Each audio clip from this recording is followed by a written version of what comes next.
Welcome to Figure Eight, where we feature inspiring stories of women entrepreneurs who have grown their businesses to 7 and 8 figures revenue. If you're in the mix of growing a bigger business, these stories are for you. Join us as we explore where the tough spots are, how to overcome them, and how to prepare yourself for the next portion of the climb. I'm your host, Julie Ellis. I'm an author, entrepreneur, and a growth and leadership coach who co founded, grew, and exited an 8-figure business. This led me to exploring why some women achieve great things. And that led to my book, Big Gorgeous Goals. Let's explore the systems, processes, and people that help us grow our businesses to new heights. If you're interested in growing your business, this podcast will help. Now, let's get going. Hello, and welcome to this episode of Figure Eight. Today, my guest is Kelsey Kitsch, and Kelsey has had a great journey as an entrepreneur, landing as Canada's #1 woman entrepreneur for a time, as well as being involved with some really interesting companies, from building roads to building mental health wellness and being involved in that industry, to a lot of other really great ideas she's had for businesses, some of which have gone and some of which have not. She is a big thinker, a visionary, and someone who inspires with her integrity. She builds trust with her teams. She creates visions that make people want to follow her. And I am thrilled to call her my friend and to have her here today as my guest. Welcome, Kelsey. It's so good to be here, Julie. I'm A, honored, but B, it's so great to be able to talk to a friend who knows all of the backstories of all of these businesses as well. So we can really dive into like the nitty-gritty without a whole lot of preamble. Yeah. And I love the sort of eclectic part of your journey, because I feel like my journey has been eclectic, and I really love to get to sort of the gold of, like, what did that mean Mm. for you? How does it make you different? And, why has it made you successful ultimately? Um, Yeah. so diving in a little bit, you've got an interesting kind of journey to getting your MBA, and Mhm. I do love your story about how you got accepted to an MBA program that was very prestigious. Okay, well, I'll lead with that so everybody can feel very comfortable knowing I'm not the smartest person in the room. I applied to every MBA school in Canada. There are 13, or there were at the time. And I remember the very first envelope I got back, this skinny little envelope from the University of Saskatchewan. And I was like, this does not look good for a lot of the other universities. And long story short, I got a big, thick envelope from Ivy, which is the MBA school at Western. And my immediate thought was, oh my gosh, they've made a mistake. I had better send them my deposit ASAP because, you know, they're going to quickly find out I'm not meant to be here.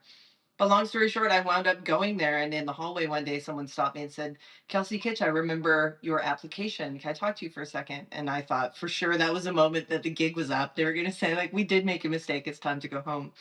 And as it turns out, this woman happened to walk into the admissions room and see my application on the top of the no pile. But there was a drawing on the covering letter of it as opposed to the typical, covering letter. So she picked it up and read it and told the admissions committee that they should let me in off the wait list if someone didn't take their spot. And so I got in on the very final day that you can get in, and I drove up to Ontario. And the reason that she let me in was this drawing was about relating myself to the universe. It was a picture of the universe, interstitial. And I talked about myself all the way from just being human right down to what really makes me me and how I'll show up in the MBA class and always in my business going forward, as someone of high integrity and a lot of passion, and that's how I made it in, a Hail Mary. But I think a lot of my success has been throwing Hail Marys, and thankfully, people have received them. Yeah. Well, and it's like, the Hail Mary, or like, how do you find the luck along the way and Mm. take it and like bring it with the hard work and make something from it. Hmm. I think one of the things that I have found, absolutely, and I'm just as scared as everyone else. I think there's also this impression about me, like I'm just out there, no worries, no troubles. But I'm terrified most of the time. And I often think, like, if I don't ask, it's a standing no. So what's the harm in making an effort? Um, and certainly applying to Ivy was that. Like, it was $250. I thought it might as well have just burned.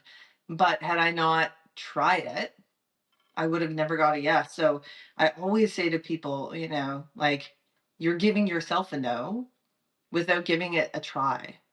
And yeah. Yeah. It's so yeah, it is that I say it often, like no's are free. I mean, maybe they were $250 in this case, but like really like if you don't ask, you don't ever know if you'll get a yes. Yeah, I was gonna say I found that with team building, like if we want to jump forward into that a little bit, and I will go in a bit of a circle, but I have hired so many people to join my teams that I would have absolutely assumed they were a no. But I have always stuck with my own dogma of give them the opportunity to say no. You know, I remember sending a LinkedIn message to a woman who was formerly with Headspace, which is like a big meditation app. And she was a head of product and science. And there was no good reason that A, she would even open it. B, she would take the 3 minutes to read this whole thing that I wrote. And C, she might even respond. And within, I think, about 2 hours, she responded and agreed to a meeting. And then ultimately, she became my chief on a digital therapeutics program in a totally different industry. And we poached her like, to this day, I still cannot believe that happened. But what I didn't know was what was going on for her in her background, right? She was unhappy. She was looking for something new. She didn't want to put it on her LinkedIn that she was looking. And here I come in her inbox just with the right thing at the right time, a little bit like divine intervention. Um, so again, just like give people the opportunity to say no or yes. Don't steal them from the opportunity to believe in you. Yeah. I think that's such a great point, Hmm. because you really do. You cut yourself off from possibility. Hmm.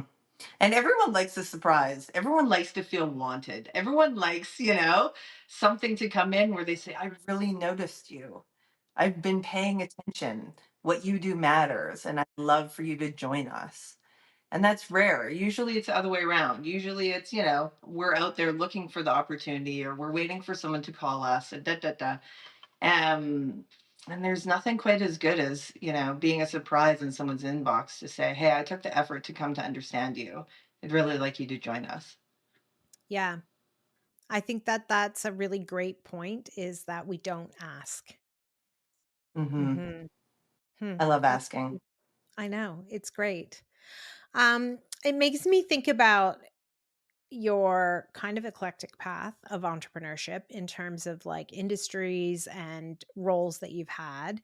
And so, can you walk us a little bit through the various things that you've done? Because I have a few questions for you about how that's shaped where you are today. Sure. So after I finished my MBA for a very brief period, I became a management consultant because I thought that's what all good MBAs should do. And I remember about 6 months in looking at my boss and thinking, if I had $100 to put on her or me, who would I put it on to determine my future? So I quit. And that was the beginning of, I think, this kind of eclectic thing. And the only thing I knew how to do was to build roads because I'd worked construction throughout high school, etc., putting my way through uni. So I called some people that I used to work with and said, will you work for me? And starts up a construction company.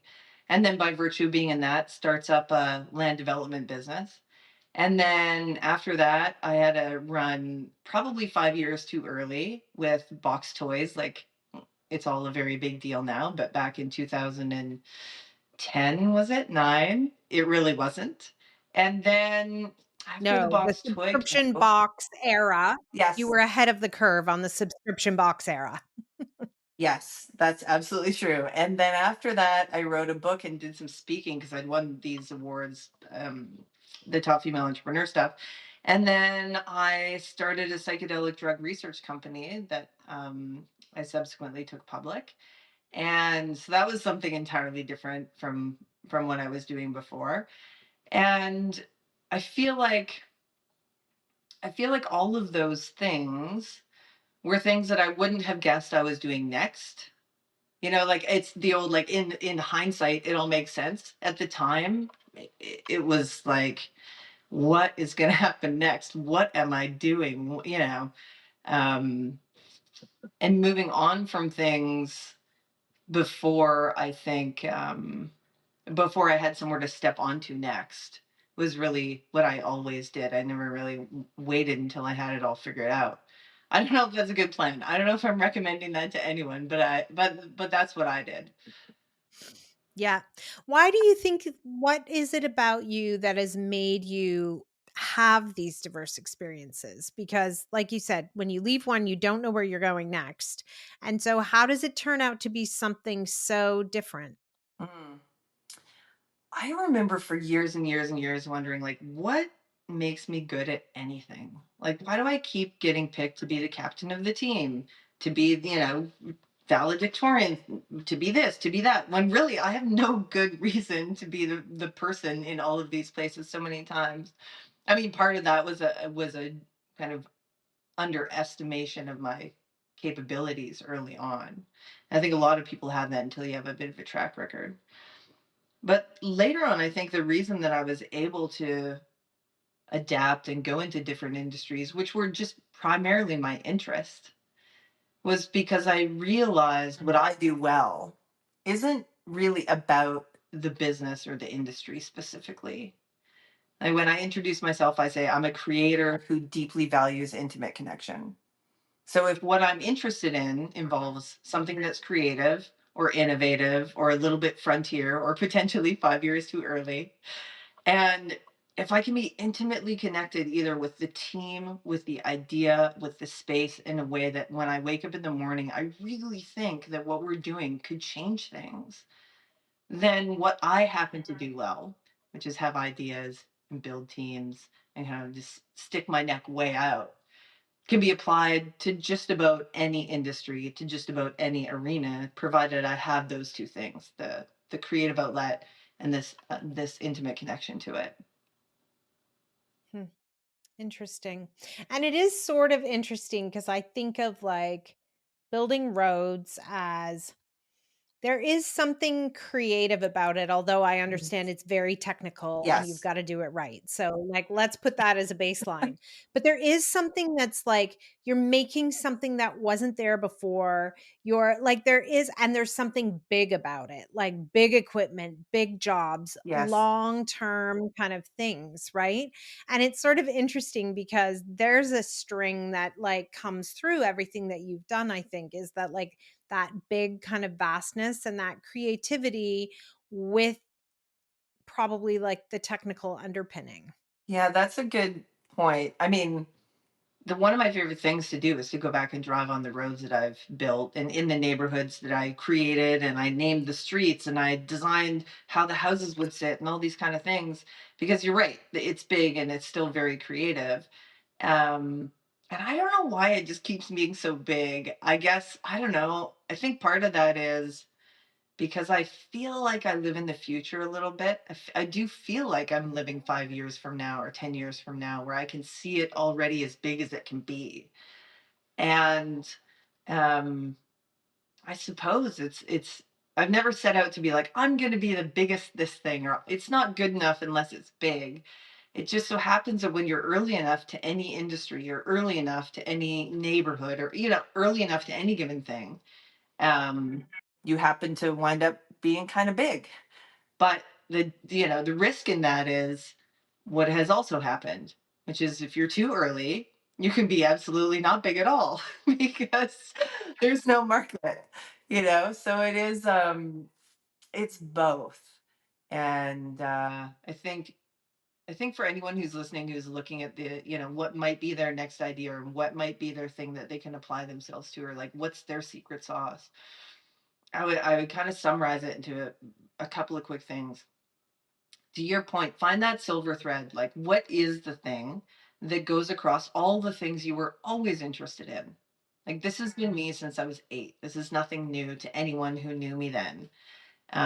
Even when I started the psychedelic drug company, that was not a surprise. I'm thinking I'm having a big coming out party and everybody's going to be shocked. And everyone's going, yeah, that totally makes sense. I'm like, oh, so there is that for me, that creative aspect. So find your thing that was your silver thread. And then the other thing is, with respect to business acumen, like I really do like the numbers. I really do like the math. I really do like the kind of detail. So for me, that being a part of it's important. So for anyone who's thinking about the aspect of what's the business structure, think about the kind of the framework that you like to operate in. Are you a solo person? Do you like to work with teams? Do you like things that are highly data specific? Do you like things that need research? Um, and that really helps to narrow down the field into, okay, here's a few things, here's a way, here's something I know that I do specifically well. And that can make it feel a little bit more approachable when you want to go and do the next thing. Yeah, I think that makes a lot like the idea of, yeah, are you a solo person? Are you a team person? Are you introvert or extrovert? Like, how do you leverage the things that are innate about you Hmm. to the opportunities that you could pursue? Hmm. And I think be honest about what you're terrible at. Like, look, if someone comes to work for me, during the interview, I'll say, like, it's going to be terrible working with me. I don't read emails. That's going to make you frustrated. I will read the first 3 lines, but if it's like scrolling down, man, that's going to be tough for you and tough for me because I really want to hear what you have to say. All of the kind of things about being honest about ourselves and our own shortcomings. Um, and relaying that to the people around you, or building a team around you in a way that can support you. It took me way too long to figure that out. Oh man, I Yeah. just Because you do need those people who are going to read the whole damn email and pay attention to every single word and be like, Kelsey. yes. Yes, and I love those people. I'm like, thank heavens. There was a woman on a team that I more recently built, and I love the Enneagram, and she was a 6.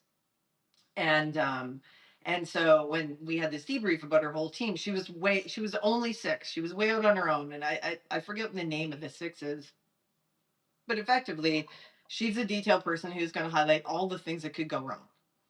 And I'm on the other side end of the spectrum being like low detail and never mind all the things that could go wrong. Everything must go right, sunny days.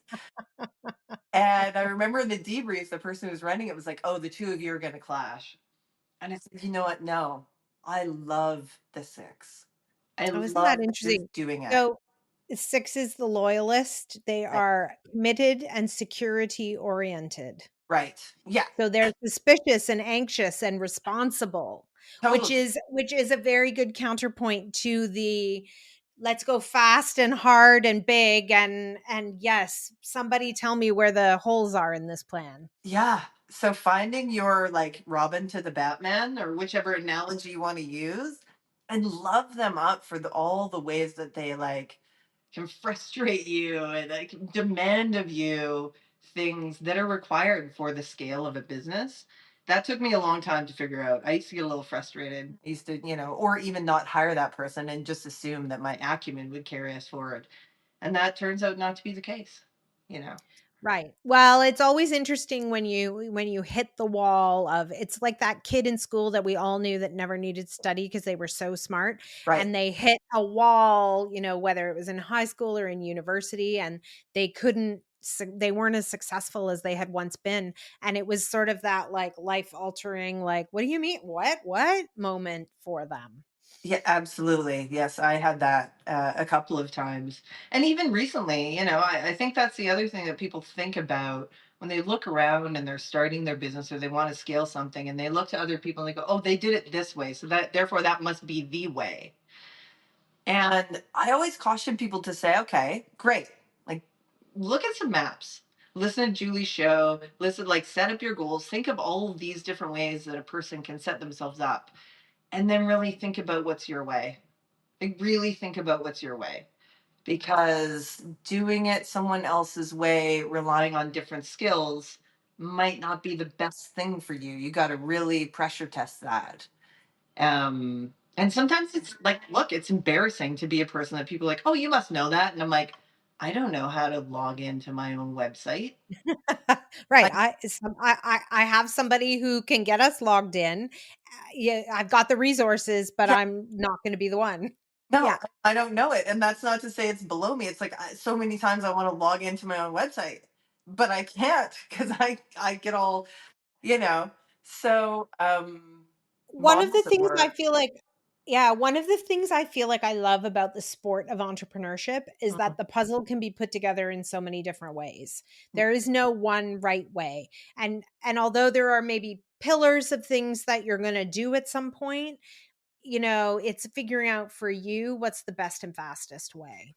Absolutely. And then I think it's also a little bit like when it doesn't work.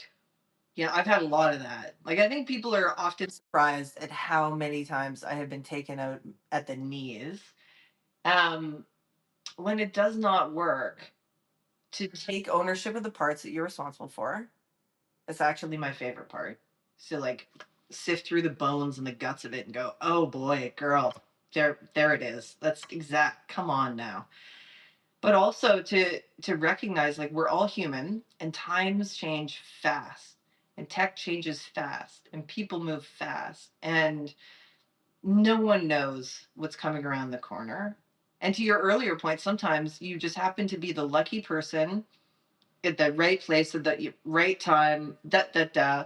And hey, look, I have outworked people and not one. That's happened, you know. Um, And that is a little bit of luck of the draw, but what I do know is that if you do stick with it, if you're willing to adapt, if you're willing to lose and go, great, that was a loss, put it on the board, let's move on. What's the next thing? Then ultimately, you're more likely to succeed if you stay on the field. Yes. Yes. And what would you say? I mean, that's obviously a big lesson. You're more likely to succeed if you stay on the field. What other things would you say you've learned from the losses? Mm. I mean, I have learned about relationships. I have learned that it's tremendously important. First, I'll talk about it functionally. I'll talk, like organizationally, I'll talk about personally. Organizationally, really understanding cash, period. Like understand your cash. Don't hide away from it. It's coming either way. It's like if you have cancer, you have it, whether the doctors told you or not. Understanding cash, number one. Number two is having like a great team around you of lawyers and accountants and people who can be great advisors for when things don't go right because they won't always, and having a real like trusting relationship with those folks. Um, and then finally reminding yourself, and this is a lesson, this is me talking to myself, reminding yourself that the people who work with and for you are amazing, and it's not your job to save them. If the business is over, end it gracefully, try and help those people land, do all the right things for everyone. But don't, like, if you know it's over, don't try and like just keep it going for the people. Just that because they're under a tremendous amount of stress if it's not going great. People will start to leave. Like I think that part around business as family is tricky business, you know, when these people become so close to you, especially founders who have, their right hand person, and then your right hand person, and now you have 20 people, now you have 50 people, and they were the second in. You can feel like you can't let them go, move them on, set them sails. You can feel like you can't change things because, so I'd say those things have been, things I've learned in the downs that have gone right. These are some lessons for me. And then on the personal side of things, I mean, having a group of trusted friends, you are one of them, who you can really be candid with and say, hey, here's what's happening for me. Because, this like it's lonely at the top. I don't care about if you're at the top or the middle or like wherever you are. If you're leading people or you have a dream, you need the people who can check you, support you, and cheer for you. You need some front row foam finger friends who are going, I believe in your idea, when it's just you and your friend who believe in it. Yeah, that would be my advice. I think those are the friends too that can be those are the friends also that can be the ones that sort of take the foam finger and give you a solid poke when they don't think you're maybe looking as big as you should be, or when you maybe seem like you could be a little stuck. Oh, absolutely. I mean, I appreciate that about you. I'll call you out straight out live on your own podcast. You're one of the greatest people to be like, "Hey, are you doing okay? Like, I don't really know. I think maybe this is a time for you to have a look at this." Or um and you know, certainly the people who work for you are unlikely to say, "Hey, I think we're headed in the wrong direction," or "Hey, I think this is happening." And oftentimes, as entrepreneurs, we tend to protect our family from what's going on when things get hard because we don't want them to be frightened or feel any kind of insecurity. So we kind of lose access to that part of our support network. And ultimately, it is other entrepreneurs who get many parts of the story that can help and who have tremendous resources. Yeah, that's good. What's been the hardest part for you of these transitions? I mean, every single time there's been a transition, it's not been like a graceful slow down to a nice, easy landing. I've never been like a grand planner in that way. The first one ended. Yeah, a bit more of a fireworks show. A dumpster fire with that someone threw some fireworks into is usually kind of how it feels for me. Um, the first one ended like really because I had 3 kids. I was commuting back and forth. I got cancer and I was like suicidally depressed and couldn't go on. So that was a pretty straightforward ending. It just had to. The next one ended because we ran out of cash. Like there was no market. So just too early. The next one ended mostly because I had young children and I couldn't fly around the planet speaking constantly because it just wasn't conducive to my new lifestyle. The next one ended because my board of directors shut me down. Going public, you lose control. And I just got a phone call one night that tomorrow we're firing everyone. And I had like a team of 26 people, with I don't know 15 or 17 external full-time consultants as well. So that was like, wow, okay, firing myself and everyone tomorrow. So most of them were pretty swift, pretty pretty vicious. What I've learned though is I need a minute. Like I'm great in crisis, so not a problem. The house is burning. I'm on it. Well, let's fire the people. Let's make sure we get this. Let's land them well. Let's find them jobs. Let's all the things. I'm great. I'm great at landing the burning plane. But as soon as I'm back on the ground, I need to take a minute to grieve the loss of the dream, you know, to grieve the loss of the thing that I wanted to build that either got realized and was over, and I was just like, oh, it's kind of like sending your kids off to school, like you did your part. Damn. Or you never got to finish the story, right? Like psychedelics and that company for me are so close to my heart. It feels like I wrote the first 2 chapters and then they just like pulled the back end of the book off. Um, Yeah, the grieving process has been really important. And then the harvest, like tuck under your arm whatever you can. That's when I'm like, okay, who are my people? Stay in touch with them. What did I get? This, that, and just start running for the next thing. Um, and there's no shame in it. I meet so many women, like women in particular, who have all this shame about a thing they started and it didn't go well, or it wasn't what they thought, or I don't know. It's a part of the game in the same way that sometimes when you play Scrabble, you get the cue. Like everybody's got the cue and got stuck with And it until the end of the and game. I have no you, and I'm not happy about it. Yeah. It's just you can see the guy with the U and you're going like, come on, man. Um, so it happens. But again, if you want to avoid all of that, do nothing. If you want the potential of something great happening, show up and give it a shot. Uh, Yeah, and it is the richest ground for learning is when things don't go the way you want them to go.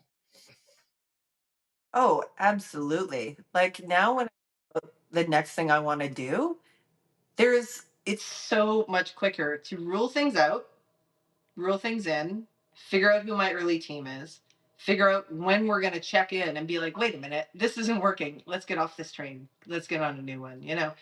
I just, I kind of wish I could take 48-year-old Kelsey's brain and give it to 26-year-old Kelsey and be like, go girl, just go. Like, here's 20 years of tuition. Yeah. But on the other hand, you know it at 48. You're not 68, you're not 78, you're 48. I know. That's the other part. That's so true. I mean, age is so interesting to me. I look at pictures of myself when I was 26 and going and trying to like borrow $10 million at the bank for this land development. And at the time I was like, why is this so hard? Why won't they give me the money? And now I'm like, oh, darling, you, wow, no wonder it was so hard. Like you didn't know what you didn't know. Um, I love this part. I love this 50-year-old realm. Um, so much grace to it, so much clarity to it. There's just so much kindness and like I can do really difficult things really gracefully. Uh-huh. I think that's so important. The idea that, yeah, you're not leaving carnage in your wake. You've been able to do it, with love, with kindness, and with grace. Mm-hmm. And that goes a tremendously long way. Again, if you bring it back to you want to build the next thing, if somebody's listening today and they did a thing, or this is their first time, or they had a corporate job and now they're thinking about what's next, and they're in their 40s going, is it too late? Or 50s thinking, oh my gosh, like, what am I thinking about? Oh my God, what better time? I'm so excited for you, because we can lead with a kind of skill and acumen that was previously inaccessible just because we hadn't paid life's tuition. We hadn't paid our dues. And this part is like, it's like a really beautiful carpet laid out for us. So we just get to walk along. It's still gonna be tricky. You might have wore the wrong heels, but you know how to right yourself a bit, and I think the other thing is something I've struggled with a long time, and I often like to share it just because it's so important. And I still sometimes struggle with it is the idea of saying no. The idea of saying no to the thing that you know in your soul is not the right fit. The idea of saying no to like the relationship or the staff member or the contract or like, if you know it, please trust yourself, you know. And in the inverse, if you know it's going to be great, please trust yourself. You know, in the middle of the night when you're staring at the ceiling and you're crying, you're thinking, what the hell did I get myself into? If you know it in your soul, keep going. I think that is such great advice to really trust yourself and learn what those signals are and take that trust and lever yourself forward into new and great things. Well, thank you so much for joining me. I can't wait to see what you trust yourself with next and where you head off to on this big adventure we're all on. And I'm really glad we got to have this conversation today. Thanks for having me, Julie. It's been a delight. I'll keep you posted. You'll be in the front row with a foam finger on. I'll be looking forward to the cheers and pokes. Perfect. I love it. Thanks so much, Kelsey. Thank you. I hope you enjoyed today's episode. Please remember to hit subscribe on your favorite podcast platform so you won't miss any episodes. Figure 8 isn't just a podcast. It's a way of seeing the big, gorgeous goals of women entrepreneurs coming to life. If you're interested in learning more, you can find my book, Big Gorgeous Goals, on Amazon anywhere you might live. For more about my growth and leadership training programs, visit www.untitled.com. www.julieellis.ca to see how we might work together. Read my blog or sign up to get your free diagnostic. Are you ready for growth? Once again, that's www.julieellis.ca. When we work together, we all win. See you again soon for another episode of Figure 8.